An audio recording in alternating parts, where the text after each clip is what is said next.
Baada ya kumwalika mtarajiwa au prospect kutazama bidhaa ama kusikia juu ya fursa, kufanya ufuatiliaji na kuweza kujibu hoja zao ni ujuzi muhimu sana kuwa nao.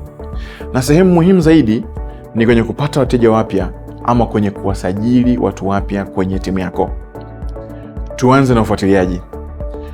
Kufuatilia ni jambo unalofanya baada ya kushirikisha bidhaa au fursa yako kwa mtu. Hii inaweza kuwa katika mkutano wa biashara, au labda uliotumia video au kipeperushi, au hata kuwashirikisha hadithi yako. Huu ndio wakati mchakato wa kufanya ufuatiliaji huanza. Kuna msemo, bahati iko katika ufuatiliaji, kwa sababu tafiti zinaonyesha kuwa 80% ya mauzo hufanywa baada ya mawasiliano kwa mara 5 hadi 12. Hii inaonyesha umuhimu wa kufanya ufuatiliaji mara nyingi iwezekanavyo, na ili kufanya mauzo ya bidhaa ama kusajili mgavi mpya katika timu yako. Hapa kuna mkakati rahisi wa kufuatilia ili kusaidia kufanya ufuatiliaji kwa ujasiri. Mkakati huu unaongeza thamani kwa prospect wako bila kushinikiza. Inaitwa swali la nguvu au ufuatiliaji. Je, ulipenda nini zaidi? Huu hapa ni mfano. Unamgeukia mgeni wako baada ya mkutano wa biashara na kusema, kwa kuwa sasa una maelezo yote, ningependa kusikia ulipenda nini zaidi.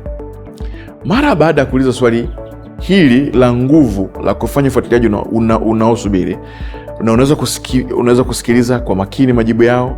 Kutokana na majibu yao, mtarajiwa wako atafichua ikiwa nia yao ni katika bidhaa au fursa hii, na pia atakusaidia kuendelea mazungumzo kulingana na mahitaji na maisha yao pia. Wacha tuone mifano kadhaa. Ikiwa ulimtumia mtarajiwa wako video ya kutazama, unaweza kumtumia ujumbe wa kufuatilia ukisema, je, uliweza kutazama video niliyokutumia? Ningependa kusikia kile ulichopenda zaidi. Na unasikiliza kwa makini majibu yao. Nini kitatokea ikiwa mtarajiwa wako anasema hapana, sikutazama video hiyo? Basi ungejibu hivi, hamna shida, najua uko busy. Je, ni wakati gani unafaa kwako kutazama video hiyo? Na unasubiri majibu yao na kupanga kufanya ufuatiliaji pasavyo. Ikiwa mtarajiwa wako anasema hapana, sikuhudhuria mkutano, unajibu, hamna shida, najua uko busy. Ikiwa nikikualika kama mgeni wangu kwenye mkutano unaofuata, je, utaweza kuungana nami? Wakati wa kufanya ufuatiliaji, lengo kubwa ni kuendelea na mazungumzo na kuongeza mchakato wa kufichua. Na huu hapa ni mfano wa kuzidisha mchakato wa kufichua. Namba 1, unashiriki hadithi yako na rafiki ambaye unazungumza kuhusu hitaji ambalo kwa bidhaa au fursa yako. Pia namba 2, unafuatilia mazungumzo hayo kwa kutumia kipeperushi au video kusikia. Namba 3, ufuatiliaji kipeperushi au video baada ya kualika kwenye Zoom au katika mkutano wa ana kwa ana.